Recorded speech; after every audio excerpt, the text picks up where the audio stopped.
taon. Sa Dagupan, 89.3 DWIZ. Nagbabalita ng tama, naglilingkod ng tama. Papalakas ng papalakas, palinaw ng palinaw. Mga balita at impormasyong naiintindihan dahil malinaw mong nalaman. Tutok lang sa DWIZ. Mula umaga hanggang gabi. Updated on air and online. DWIZ. Nagbabalita ng tama. Naglilingkod ng tama. Todo Balita, Lunes hanggang Sabado dito sa DWIZ-FM 89.3 News Radio Dagupan.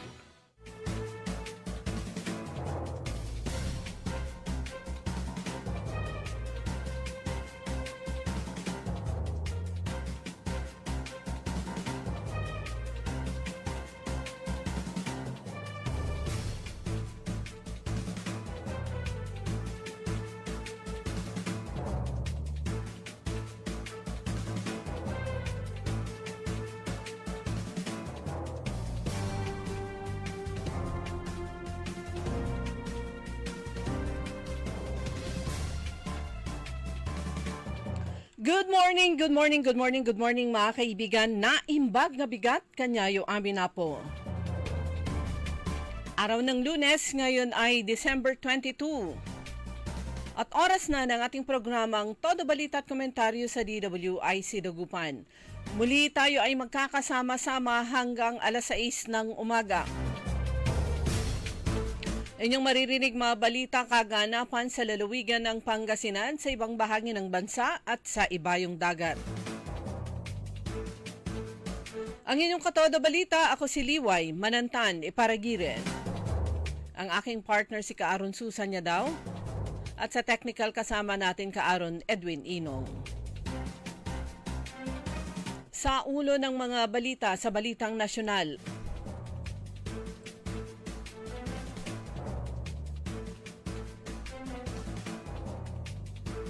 Guarantee letter ng mga politiko hindi kailangan sa MAIF-IP ayon sa DOH. Todo Balita.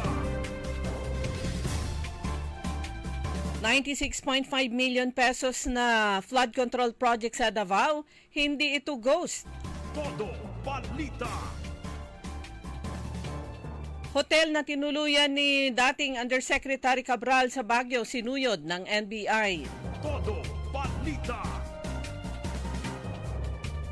Sa balitang lokal, River Rehabilitation and Flood Mitigation Projects nagsimula na sa Pangasinan. Todo Balita.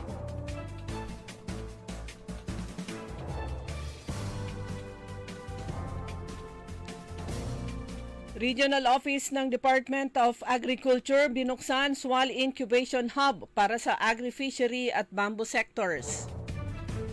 Todo Balita. Sa balitang pampalakasan, cash incentives ng mga Pinoy medalists sa SEA Games inihahanda na. Todo Balita. At ngayon sa detalye ng ating mga balita.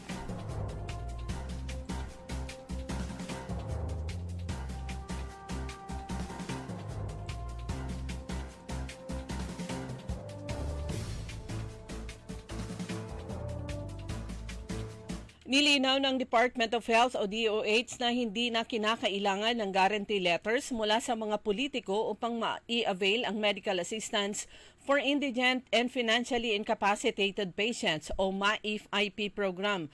Ayon kay DOH spokesperson, Assistant Secretary Albert Domingo, ang desisyon kung sino ang maaring tumanggap at kung magkano ang halagang dapat na ipagkaloob sa mga benepisyaryo ng programa ay nasa kamay ng mga itinalagang medical social workers. Kaugnay nito, pinayuhan ni Domingo ang mga pasyente na humingi ng tulong sa ilalim ng MAIF-IP na direktang makipag-ugnayan sa medical social services o social workers ng pagamutan hinggil sa mga rekititos ng programa at arrangements ng pagamutan sa Department of Health. Inihayag pa ni Domingo na maraming pribadong pagamutan at halos lahat ng LGU Hospital at DOH Hospital ay may access sa MAIF IP.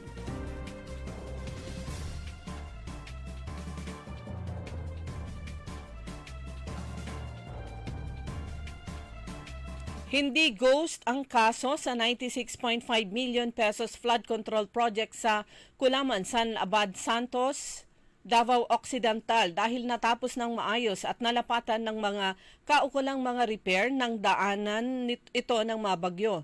Ito ang nakasaad sa mga dokumento, video footages at mga larawan sa inspection report na ginawa mismo ng DPWH. Kasama rin ang drone footage na ipapakita rito. Ang concrete revetment project ay talagang naroon sa lugar at pinabulaan ng ang proyekto ay hindi isang ghost project. Ang mga aerial videos na nakalap at kalakip sa DPWH inspection report, kuhang-kuha ang mga flood control structure in place. Nabatid na sa pagsasaayos ng nasabing proyekto ay walang karagdagang gastos mula sa gobyerno dahil sakop pa ito ng warranty na isinasaad ng mga batas hinggil sa mga government contracts.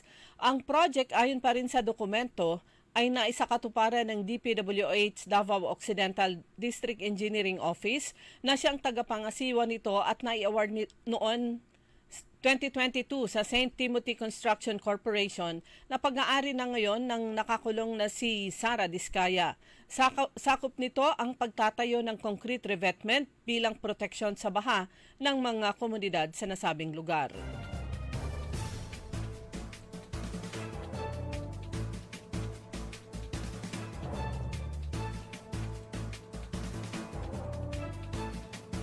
Sinuyod ng National Bureau of Investigation o NBI Cordillera Administrative Region nitong linggo ng madaling araw ang hotel sa Baguio City kung saan huling nanatili si dating DPWH Undersecretary Maria Catalina Cabral bago siya nasawi. Nakipagtulungan naman ang management ng Ayon Hotel sa pag-iimbestiga ng magpakita ng search warrant mula sa RTC Baguio City Branch 6. Una nang tumanggi ang pamunuan ng hotel na magbigay ng detalye at CCTV footages hinggil sa pananatili ni Cabral dahil umano sa Data Privacy Act. Hindi pa naglalabas ng pahayag ang NBI sa kung ano-anong mga posibleng ebidensya ang nakuha sa hotel. Si Cabral na natagpo ang patay madaling araw ng December 19 ay unang iniwan ng driver na nakaupo umano sa gilid ng Cannon Road sa Maytuba, Benguet. Sa autopsy report, blunt force trauma dulot ng pagkahulog sa bangin ang sanhi ng kanyang pagkamatay.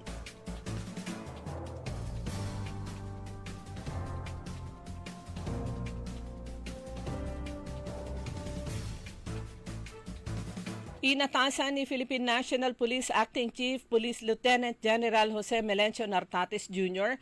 ang lahat ng mga unit ng ahensya na ipatupad ang mahigpit na seguridad at police visibility sa mga pantalan, terminals at iba pang transportation hub sa bansa kasabay ng pagsisimula ng pagbiyahe ng milyong Pilipino pauwi sa kani-kanilang mga probinsya para sa pagdiriwang ng Pasko at ng Bagong Taon.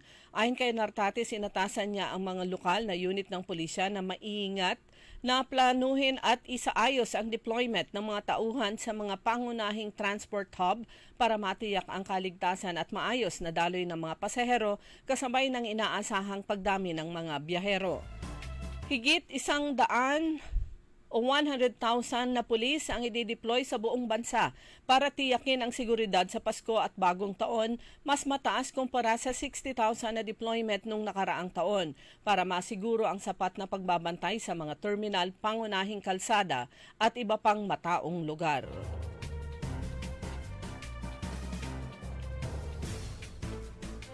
Dumako naman tayo sa mga balitang lokal.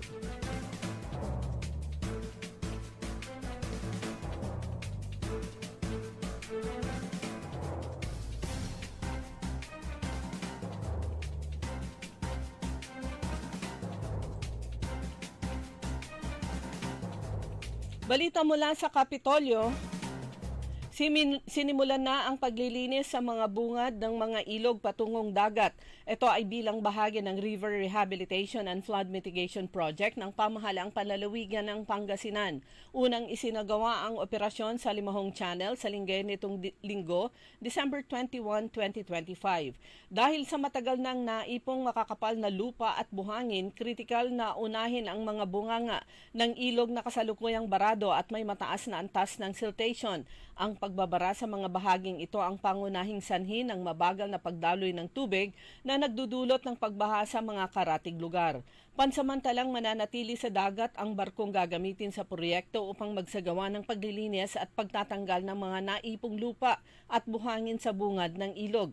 Ayon naman sa Department of Environment and Natural Resources o DENR, katuwang ang Mines and Geosciences Bureau, Environmental Management Bureau at ng Department of Public Works and Highways, natugunan at napagpasyahang pasado ang lahat ng kinakailangang technical at financial qualifications matapos ang masusing pagsusuri ng Technical Working Group ng Interagency Committee ng Pamahalaang Panlalawigan ng Pangasinan.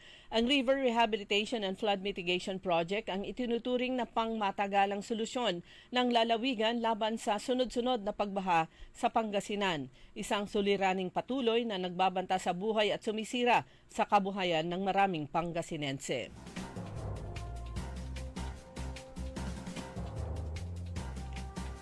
Isang medical mission at feeding activity sa Barangay Bicol Sur sa bayan ng Bayambang ang pinakinabangan ng 280 na benepisyaryo ang isinagawa nitong December 21 o kahapon sa pagtutulungan ng Senior Citizens of Canada na pinangungunahan ni Ginang Cesar at Ginoong Cesar at Ginang Lucy Manuntag. Katuwang ang Bayambang Matikas Eagles Club sa pamumuno naman ng President na si Bogs Bugarin. Gayon din si Dr. Roberto Gabriel ng Gabriel Medical Clinic at Gabs Pharmacy na nagbigay ng serbisyong medikal at mga kinakailangang gamot. Ang nasabing aktibidad ay naisakatuparan sa pakikipagtulungan sa Municipal Nutrition Action Office.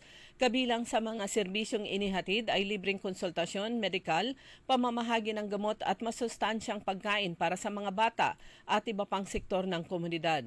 Layunin ng nasabing aktibidad na mapalakas ang kalusugan at nutrisyon ng mga residente, lalo na ng mga bata at nakatatanda. Lubos naman ang pasasalamat ng LGU Bayambang at ng Municipal Nutrition Action Office sa lahat ng katuwang na organisasyon at individual na patuloy na sumusuporta sa mga programang pangkalusugan sa nasabing bayan.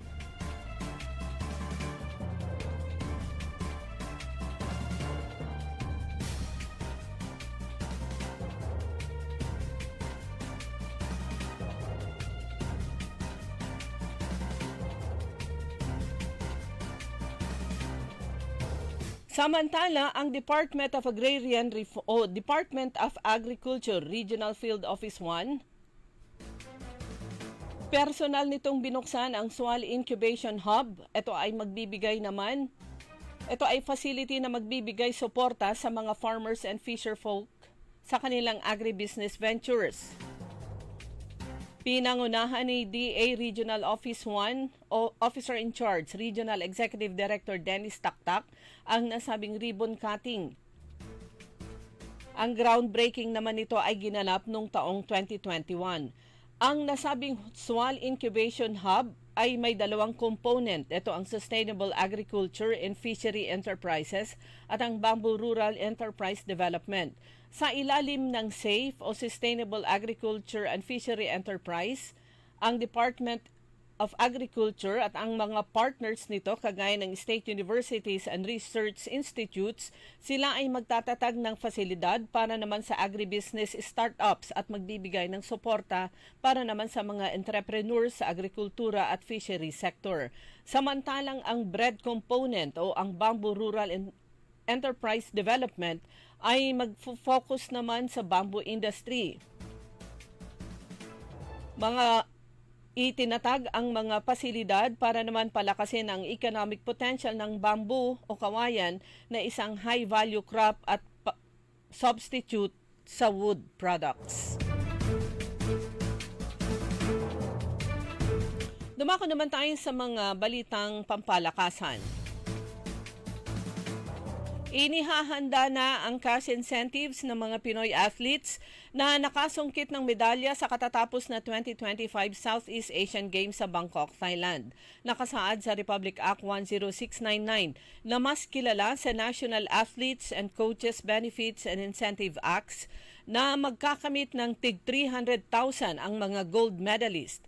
150,000 naman sa silver medalist at 60,000 sa bronze medal. Sa kabuuan, humakot ang Team Philippines ng 50 na ginto, 73 pilak at 154 na tanso para magkasya sa ika-6 na pwesto sa medal tally. Pinakamaraming nakuha ang athletics na may 5 ginto, 7 pilak at 19 na tanso. Kasunod ang shooting na may 4 na ginto, 5 pilak at 5 tanso. Samantala sa PBA naman, tuluyan ng hinablot ng TNT Tropang 5G ang ikatlong twice-to-beat berth sa quarterfinals matapos pabagsakin ang Magnolia sa score na 94 kontra 83 sa Season 50 PBA Philippine Cup kahapon sa Smart Araneta Coliseum. Nakalibre naman ang Converge Fibersers ng bonus sa quarterfinals dahil sa panalo ng bataan nito ni Coach Chot Reyes para kompletuhin ang top 4 at sarhan ng pintuan ang Ginebra Gin Kings. Yan ang kabuuan ng ating mga balita sa Todo Balita. Ang inyong tagapagbalita, ako si Liway Manantan. Iparagire ang oras, 5:20 ng umaga. Ang balitang ito ay inihatid sa inyo ng Bingo Plus. Download Bingo Plus app now on Google Play and Apple App Store. Visit bingoplus.com to learn more. With Bingo Plus, bingo sa saya, plus sa panalo. Gaming is for 21 years old and above only. Game responsibly, keep it fun. Nararaw kiran kabaloyan. Sa bilamat, so panaon, dan selebraan tayo, so inkyanat, nakatawan tayo ng Hesus Kristo. Aya so panaon, dan lignaan tayo sa pasimbalon ilalo, at biyak na sa resubok, tan gunigon, iran undadalan, at nunutan tayo lawas, yawatan sa panangarutan bendisyon, at Diyos siya manamalsa. At panagselebra tayo na Pasko, manari kumon at puso tan lignaan tayo, so pakatalos, panamerdona, tan panangaro at balang sinansapit. Kumon at gamoran na balang pamilya sa bendisyon, panamapalar, tan liket ya awit na Pasko, tan arapon ya balon taon. Malakit ya Pasko, tan maaligwa sa balong taon, at sikay namin. Mayor Julier Ayeriswaldo. Nararaw kiran kabaloyan. Sa bilamat, so panaon, dan selebraan tayo, so inkyanat, nakatawan tayo ng Hesus Kristo. Aya so panaon, dan lignaan tayo sa pasimbalon ilalo, at biyak na sa resubok, tan gunigon, iran undadalan, at nunutan tayo lawas, yawatan sa panangarutan bendisyon, at Diyos siya manamalsa. At panagselebra tayo na Pasko, manari kumon at puso tan lignaan tayo, so pakatalos, panamerdona, tan panangaro at balang sinansapit. Kumon at gamoran na balang pamilya sa bendisyon, panamapalar, tan liket ya awit na Pasko, tan arapon ya balon taon. Malakit ya Pasko, tan maaligwa sa balong taon, at sikay namin. Mayor Julier Ayeriswaldo.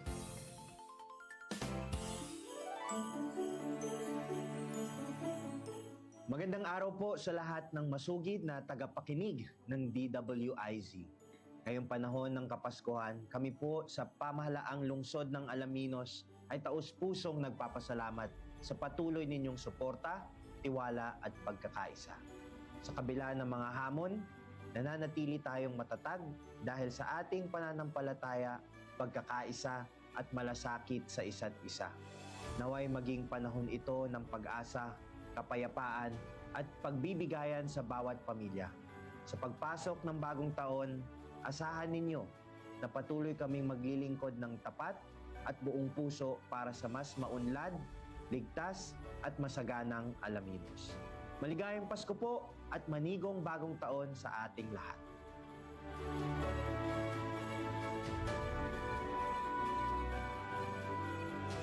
High blood, salot, milyong-milyong katao na ang namamatay sanhi nito. Kaibigan, baka ikaw na ang susunod. At ni Mrs. Flor de Lisa Barbosa ti Rosario, Santiago City. Agtawenak ti 63. Manungatawan nga aglutluto ako tada karinderyak. Mariknak agpipikal ti imimak iso nga nangagak ti radyo dati agas nga pao di arko. Pinadas ko. Mayat ti epekto na. Duti food supplement nga napadpadasa ko. Awan ti epekto na. Dato'y pao di arko, idi nagtumarak, manungal daw lang, han nga agpipikil ti imakon. Awisen kay nga mangpadas, tapno maikat mat, dagita rik-rik na inyo, saksakitin nyo. Kaya kaibigan, buhay mo'y ingatan. Mag-Aldrich Pau de Arco Herbal Capsule na para kalusugan mo ay garantisado. Masayang pagbati po sa inyong lahat, mga minamahal kong kababayan. Sa taong ito, maaga niyo pong ibinigay sa akin ang inyong regalo sa Pasko. Ito ang muling pagsuporta at paghalal niyo po sa akin bilang gobernador ng minamahal nating lalawigan ng Pangasinan. Kaya naman, ang akin namang regalo po sa inyo ay ang pangakong lalo kong pagbubutihan at pagsisikapan ang posisyong ipinagkatiwala niyo po sa akin. Sa mga susunod pang taon, lalo po nating pagbubutihan kasama ng ating mga lingkod bayan ang mga programa para sa inyo. Kalusugan, kabuhayan, edukasyon at kapakanan. Naway, ipagdiwang natin lahat ang Pasko na may saya kasama ng ating pamilya at salubungin natin ang bagong taon na may pusong Pangasinense. Ipagpatuloy natin ang galing ng Pangasinan. Maligayang Pasko at manigong bagong taon.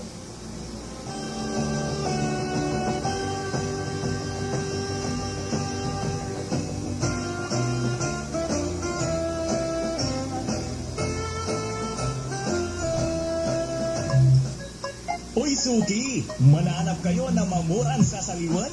Malinis tan sariwan panangan para agaw-agaw yapunsan walay okasyon, walay suggestion meet si kayo. Galila at Macador Market. Yatiman, makasaliw na mamura. Sariwa, tan malinis, yasasaliwan niya karne na baboy tan baka. Manok, sira, pising, tan nanduruman rekado para ud panangan. Narumog yung mat at Macador Market susaliwan na dry goods, groceries, panangan, tan wala mat sulakuan na prutas. Anthony Seren so alagaran nyo. Gawa yun nanduruma supon sayo agaw-agaw at Macador Market. Lukas agaw-agaw sa Macador Market. Manlapod alas 4 at palbangon. Hanggang alas 8 yalabi. Bisita kila at Macador Market. Galvan tan Zamora Street. Jad Downtown at Syudad na Daguban. DWIC. Liway Manantan At Isusan Yaraw. sa Todo Balita.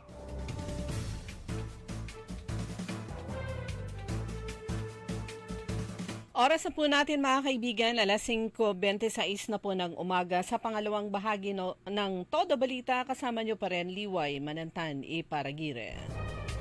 At syempre kayong lahat, nasuki po natin sa DWIC at dito sa Todo Balita.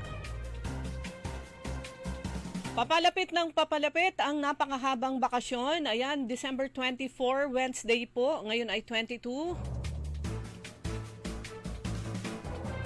O, di ba? Kalagitnaan po yung yung Christmas at gayon din yung New Year. Pero ang good news po niyan, dineklara na ng Malacanang na yung December 29, yan po ay araw ng Lunes, at January 2, araw ng Biyernes, ay wala hong pasok. So, ibig sabihin, mula 27, Saturday, hanggang December 27, hanggang January 3, ayan, wala hong pasok. Napakahaba ng bakasyon, pero sabi nga, tapusin na lahat ang mga dapat tapusin bago kayo umuwi sa probinsya, o kaya bago kayo magbakasyon. Sa ilan po sa mga ganap sa ating dito sa lalawigan ng Pangasinan, mga kaibigan, dyan sa bayan ng Lingayen, natapos na yung kanilang search for Miss Lingayen 2026. Pero ang coronation ay sa January, kasabay ng mga aktibidad sa kanilang town fiesta. January, first week of January, yung kanilang town fiesta. So ito naman po mula kay Tourism Officer Ma'am May Veray Ruedas ng Lingayen. Ang nanalong Miss Lingayen 2026 ay si Jewel Edjen Rivera mula sa Barangay Libsong. Ayan, siya ang queen. Congratulations! Ang Miss Lingayen Tourism naman ay si Althea Joy Estrada mula sa Barangay Kapandanan. Ang Miss Lingayen Environment si Jenny Peralta mula sa Barangay Manibok. Ang first runner-up si May Vivian Ventayen ng Barangay Poblasyon at second runner-up naman si Jasmine Iscanio ng Barangay Sabangan. So yan po, ginanap nung December 20 nga ba, Saturday, yung nasabing beauty pageant, Search for Miss Lingayen 2026. Muliling congratulations kay Miss Lingayen 2026 Jewel Edjen Rivera ng Barangay Libsong. Ayan, try ho nating hanapin yung schedule of events naman sa kanilang pista diet, sa kanilang fiesta. Sa, yan nga, gaya ng sabi ko, isa sa mga pinakauna, if not yung pinakauna na magse-celebrate ng fiesta sa taon ay ang bayan ng Lingayen. Pero ang city anniversary naman ng San Carlos City, ayan, halos walang tulog yung mga in charge sa, syempre, fireworks display sa December 31 and then kinabukasan, city anniversary ng San Carlos City. Ayan, ang city anniversary ng San Carlos City ay January 1 mismo. At ilan din sa mga ganap pagdating din ng January, yan naman po yung fiesta ng bayan ng Villasis. At meron po silang kasabay ng fiesta activities ay ang kanilang Talong Festival. Nakita ko na yung date nun kailang hindi ko mahanap yung in-screenshot ko. And po sa Rubio, January din po yan, yung kanilang, pero yung schedule na nakita ko, walang nakalagay na Patupat Festival. Dahil ang bayan po ng Puso Rubio, mga kaibigan, kilala po yan sa kanilang produkto, sa kanilang patupat.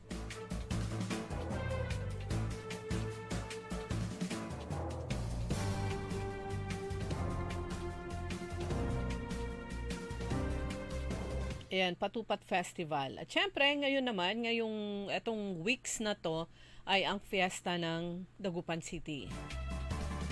Ayan, ang Dagupan City nagse-celebrate ng fiesta. Ito pong second half ng Disyembre. Meron na yung mga naka-schedule na mga activities mula December 1. Ganun ba yun?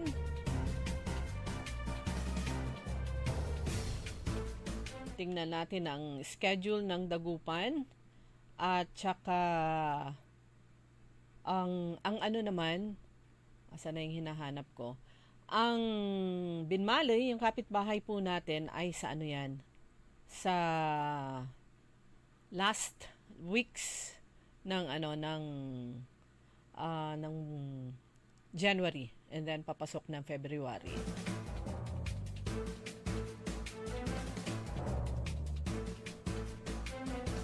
Ayan, hanapin ko lang yung schedule of activities dito naman sa lungsod ng Dagupan.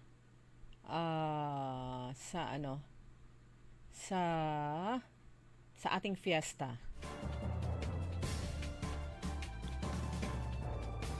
Pero isang significant event naman sa buhay po ng ating mga kababayan dito sa lungsod ng Dagupan, sabay naman po yung selebrasyon ng birthday ni five-time speaker, former Speaker Jose de Venacia Jr., kababayan po natin, at pinagmamalaki hindi lang ng Pangasinan, kundi ng buong lalawigan, pinagmamalaki ng Dagupan at ng buong lalawigan ng Pangasinan. At syempre ni former Mayor Brian Lim, ayan, magkasabay po yung kanilang birthday.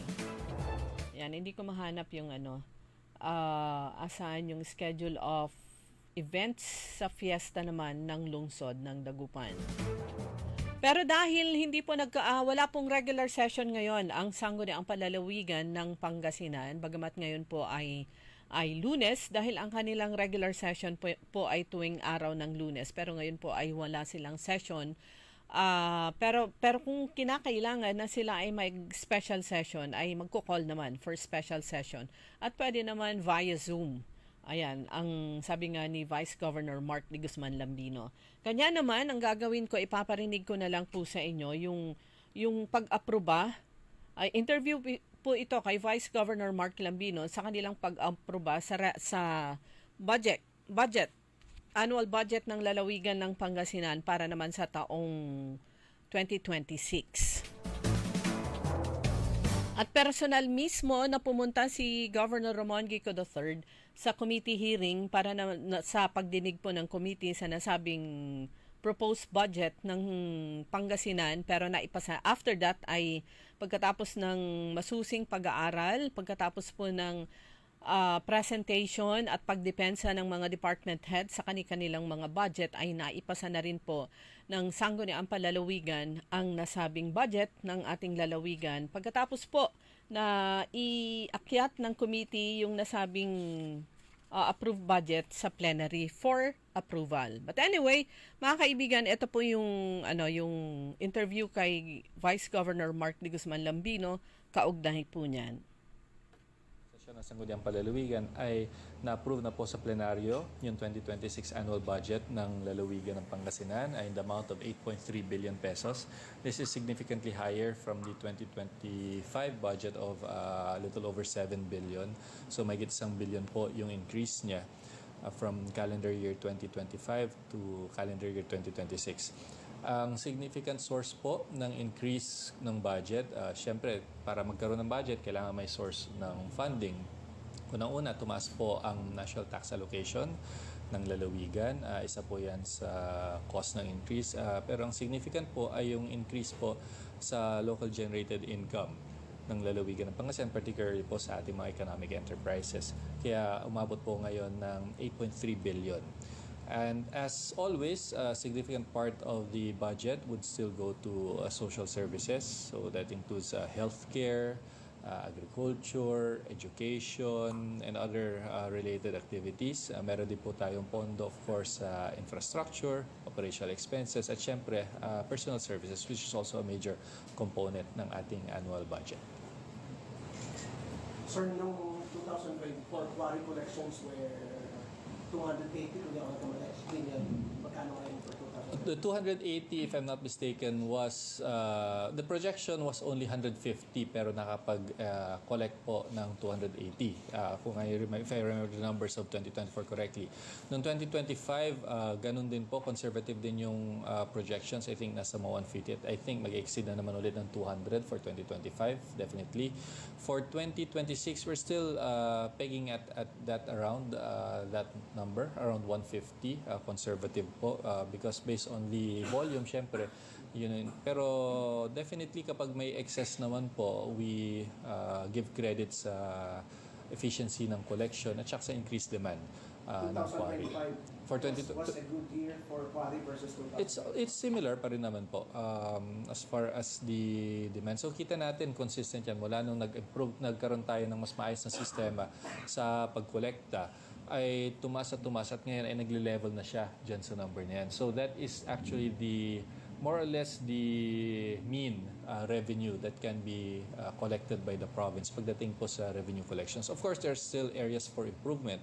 Efficiency in collection, mga leakages na kailangan pang ayusin, may konting fluctuations yan, depende sa local pricing. But nonetheless, we're already approaching the mean na ina-expect natin pagdating sa quarry collections natin. And I think that's a good indicator na maayos yung ginawa nating programa nung in-implement ito noong 2023, nung sinimulan natin yan at na-achieve na natin yung targets natin.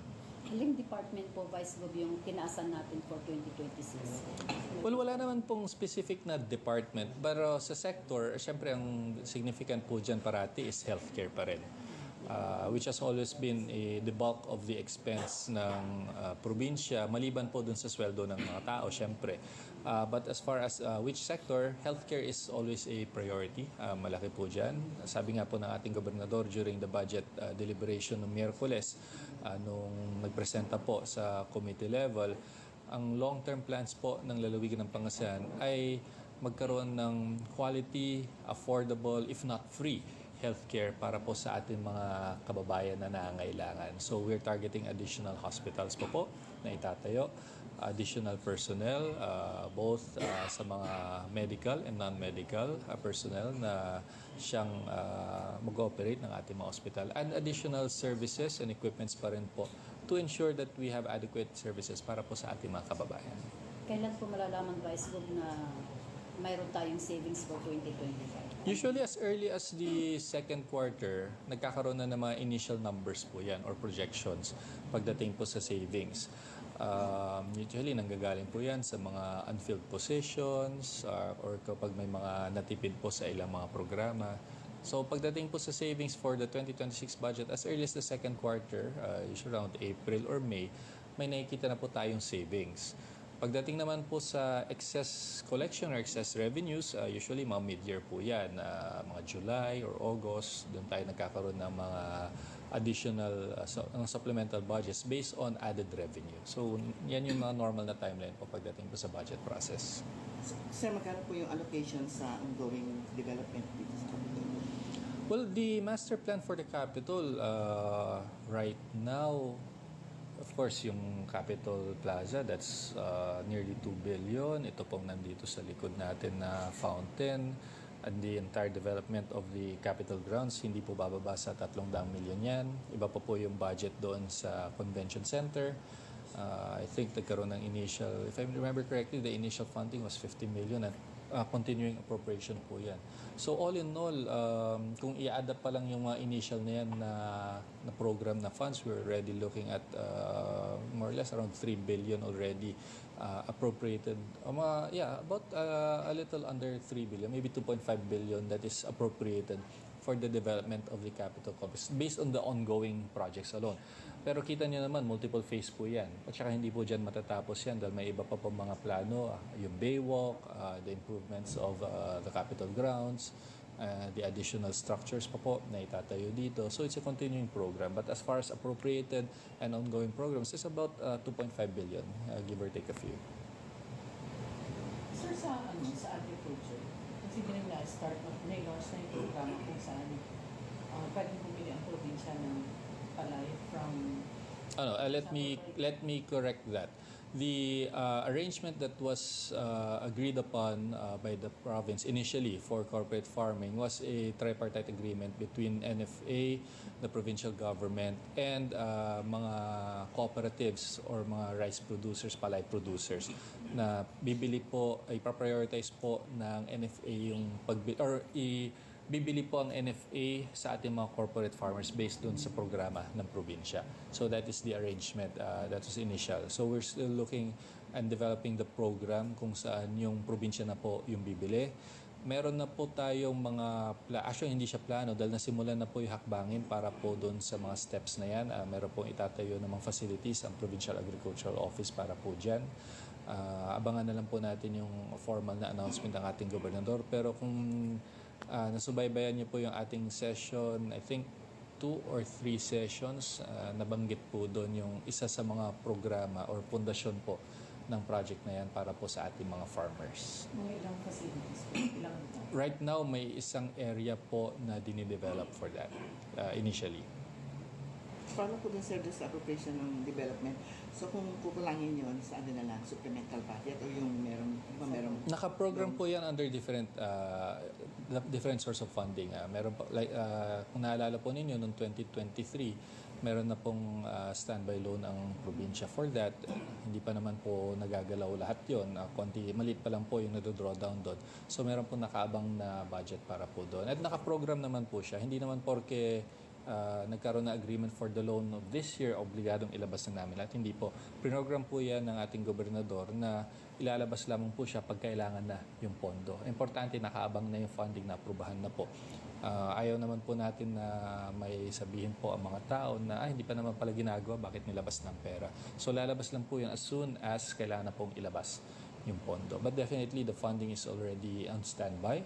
As soon as the site development requires that funding, it is ready to be obligated and released by the financial institutions for that para tuloy-tuloy po yung developments ng Kapitolyo.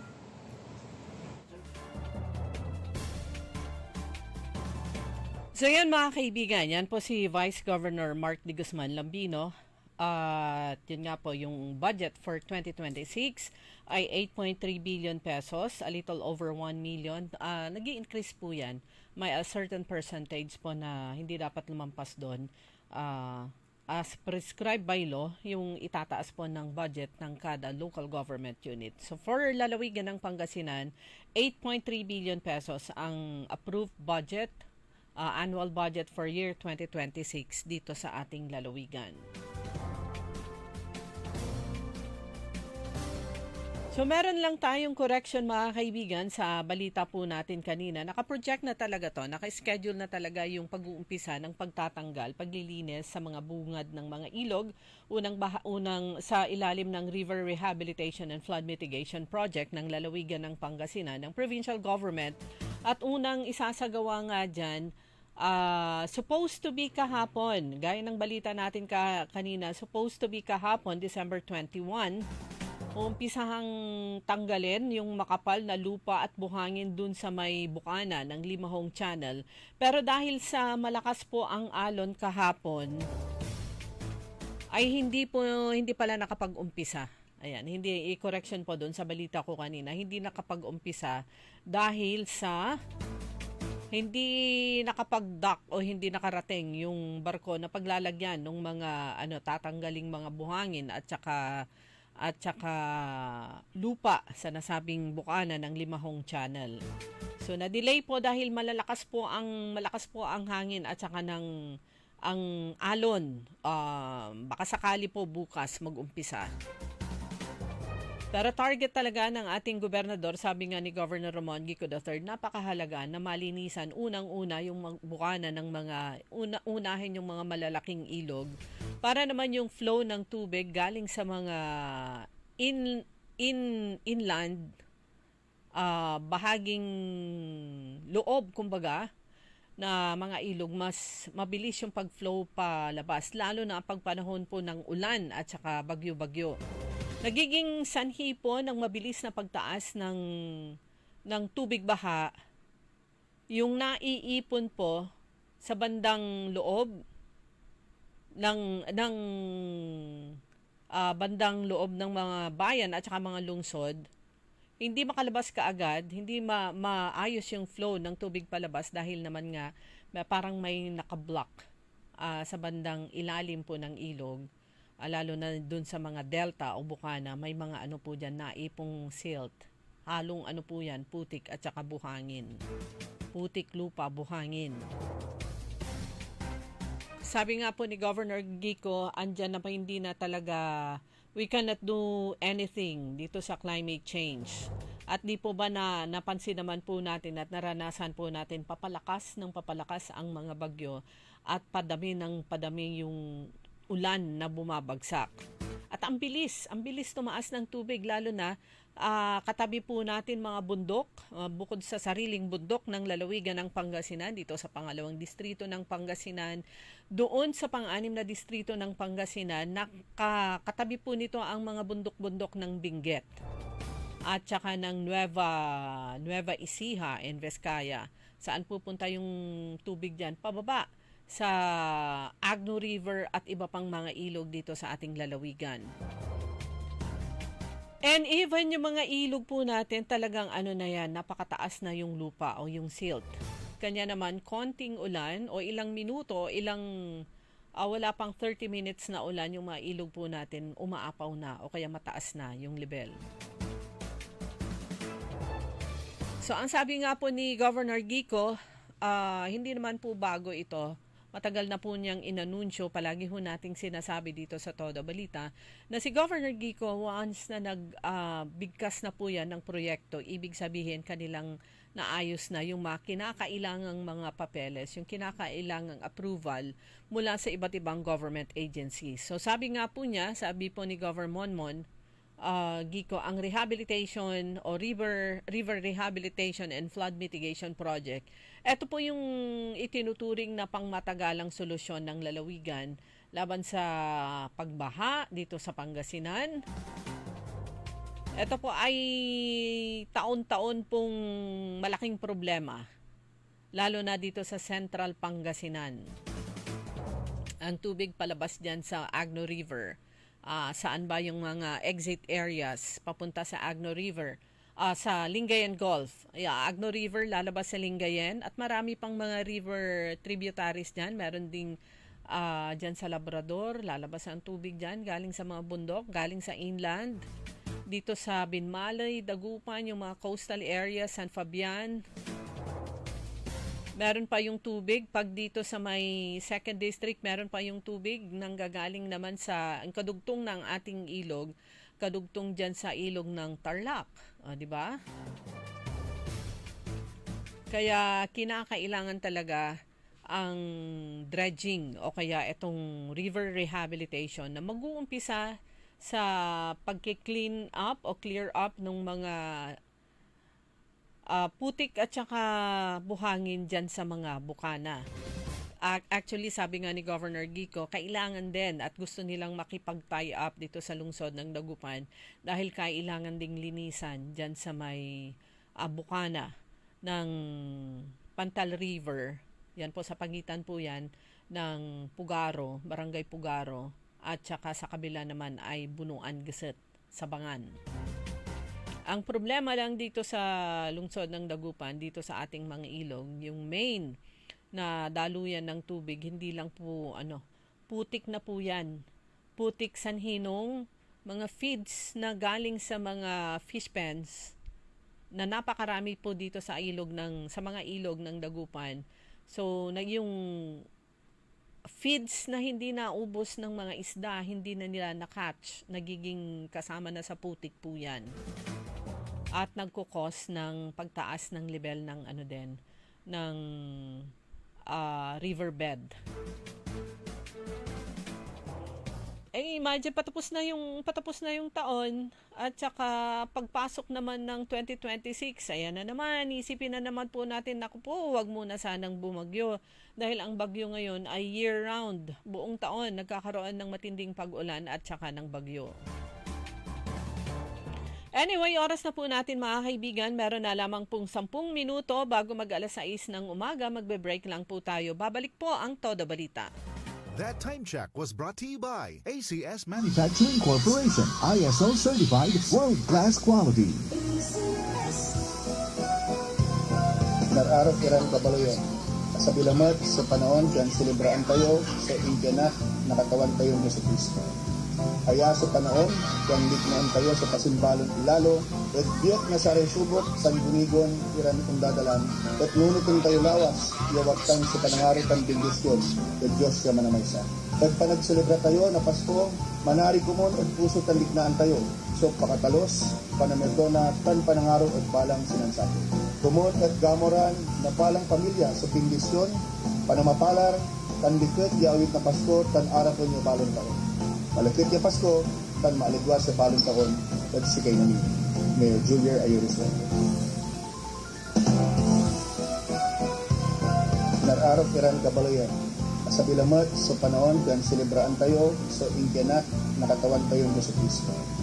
Kaya sa panahon, kan ligmaan tayo sa pasimbalon ilalo, at biyat na sa resubok, tan gunigon, iran itong dadalan, at nunutin tayo lawas, iawatan sa panangaro tan bindisyon, at Diyos siya manamaysa.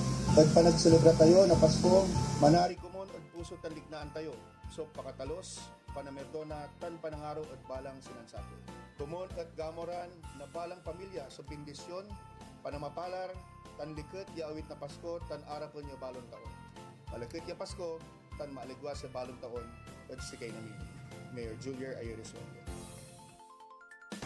Ladies and gentlemen, the new face of your favorite restaurant in Dagupan City.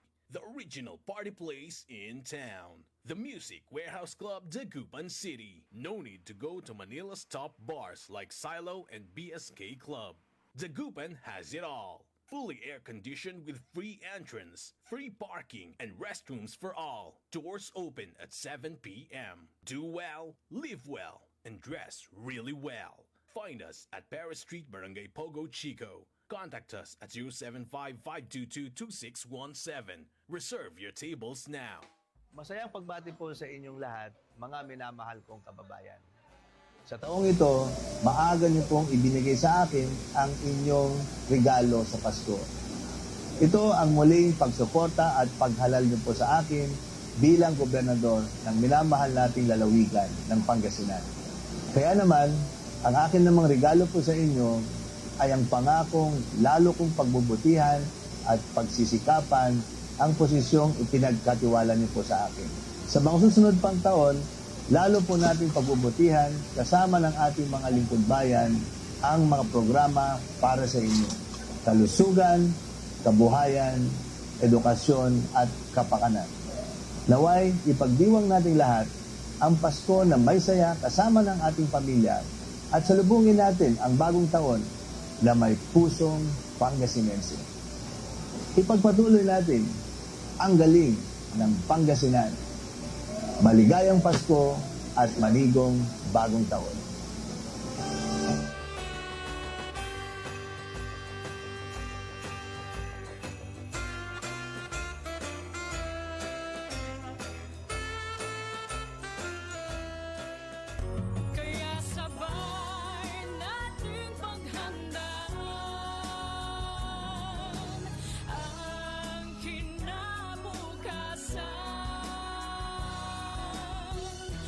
Fortune Life, maaasahan mo tapat ako sa aking pangako.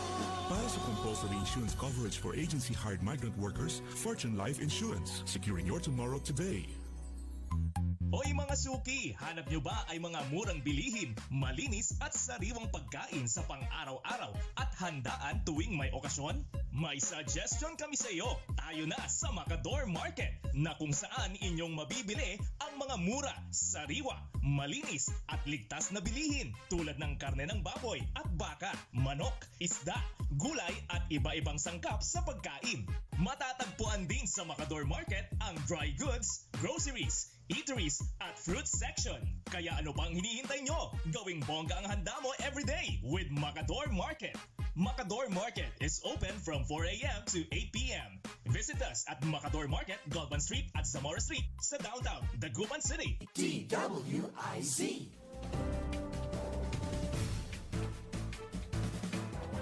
5 minuto mga kaibigan bago mag-alas 6 ng umaga. Good morning, magandang umaga sa lahat ng taga-Barangay Tubeng dyan dito sa lungsod ng Dagupan.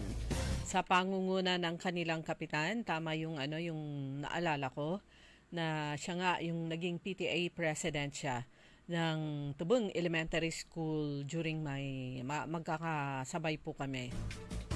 Ginanap kahapon yung isang proyekto ng Inner Wheel Club of Western Downtown Dagupan sa pangunguna ng kanilang presidente, si President Krisha, sa proyekto na malapit sa puso ng Inner Wheel Philippines. Ito yung para sa ating mga lola, mga lolo. Pero kahapon, ang recipient ng panangaro na Inner Wheel Club of Western Downtown Dagupan ay mga lola. Ayan, sila ay nabigyan ng nagkaroon ng livelihood demo, paano gumawa ng suka mula sa apple, apple cider vinegar, mula naman sa saging at saka sa kamyas. Ito po yung mga ingredients na andyan lang naman po sa ating kitchen. Ayan.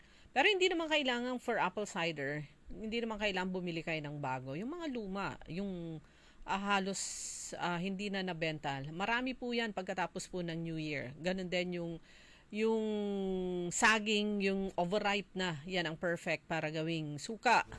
At syempre yung kamyas, pag namunga po yan, sauce, napakarami. At andun din kahapon si District Chairman ng District 379 ng Inner Wheel Clubs of the Philippines, si District Chairman Mary Jean Mejia, at mga past district chairpersons, IPDC Vian, ayan, IPDC Vian at saka si IPDC Percy. At ilang miyembro ng Inner Wheel Club of Downtown Dagupan, Mother Club ng Western Downtown Dagupan, Inner Wheel. Noong Friday naman, ginanap ang State of the University Address ni President Albert Galas ng Pangasinan State University sa kanilang 2025 PSU Year-End General Assembly and Employee Development Program at lahat nung kanila inanunsyo niya lahat ng mga matatanggap na bonuses ng cash incentives ng mga empleyado ngayon papasok sa kanilang accounts ngayong Lunes. Sa kasalukuyan, ayon kay President Galas, ang student population ng Pangasinan State University ay 27,376. Meron po silang 9 na campuses at ang main nga po ay ang PSU Lingayen. Ito naman ang bad news sa pagbungad po ng Disyembre. Ang presyo daw ng bigas, manok ay tumaas. Kumusta naman yung presyo ng iba pang mga bilihin? Kumusta ang presyo ng yung mga kailangan sa pagluluto? Sibuyas, bawang, luya, kumusta na? Pero ang sili na green napakamahal. Kumusta na kaya ang mga Baguio vegetables? Samantala, pagbati po natin dahil patapos na ang ating programa. Good morning kay Sir Roberto Nimer at kay Ma'am Araceli, kay Sofia Mamaril Matias, watching from UK. Kumusta ka na dyan? Ganun din kay Lynn Coronel, kay Ernesto Mosada Jr., kay Tristan Wyatt Gulay, Rodel Edades Peralta, yung mga suke. Plus, syempre, yung mga hindi po namin nababanggit ang mga pangalan. Isang napakagandang umaga po sa inyo at maraming salamat. Ganon din kay Dansoy Macam. Sis Madel Romero, hello, good morning. Good day sa inyo dyan sa US. Kay Romeo Marinas, Edwin Tikman, Merly Flores Nicolas, kay Tony Ramos sa UK. Kay, nabasa ko na ta, Rafael Acosta Mangalyag Jr. Madam Rose Ke, kumusta ka na? Merry Christmas. Kay Jim B. Po. Kumusta po? Good morning. Kay Kuya Benji Tan, good morning din. Kay Sir Napoleon Ko. Kay Grace Matro dyan sa Barangay Tabeng, isang residente ng Barangay Tabeng na napapagmahal yung kanyang puso. At lahat po na na-meet po natin dyan, nasabi po ay sila po ay nakikinig sa Todo Balita. Maraming salamat kay Nanay Dading ni Aaron Grace. Magandang umaga po. At syempre kay Achikora Aquino at Kuya Mar. At sa iba pa, maraming salamat po. Muli, congratulations sa Inner Wheel Club of Western Downtown Dagupan, headed by President Krisha sa kanilang very successful na proyekto kahapon, pagbibigay ng pagmamahal sa ilang mga senior citizens dyan sa Barangay Tabeng. Sila po ay nakatanggap ng bigas, ng pang Noche Buena na spaghetti, may libreng mga gamot, at syempre yan panangaro naman ni Inner Wheel Lady at Councilor ng Dagupan, si Councilor Dada Reyna Macalanda, na kasama namin sa Inner Wheel Club of Downtown Dagupan. Meron pang libreng gupit. At meron pang, care of kay Dr. Valdez ba yun? Siyempre, meron silang masarap na sopas. Mga kaibigan, antabayanan po ang susunod na programa, ang Orly in the Morning. Makakasama niyo po si Kaaron Orly Navarro. Muli magkakasama pa rin po tayo bukas. Sa ngalan naman ni Kaaron Susan Yadaw at sa technical si Kaaron Edwin Inong. Ako po si Liway Manantani, Paragirin, nagsasabi po sa inyo ng isang napakagandang umaga ng Lunes. Ang balitang ito ay inihatid sa inyo ng Bingo Plus. Download Bingo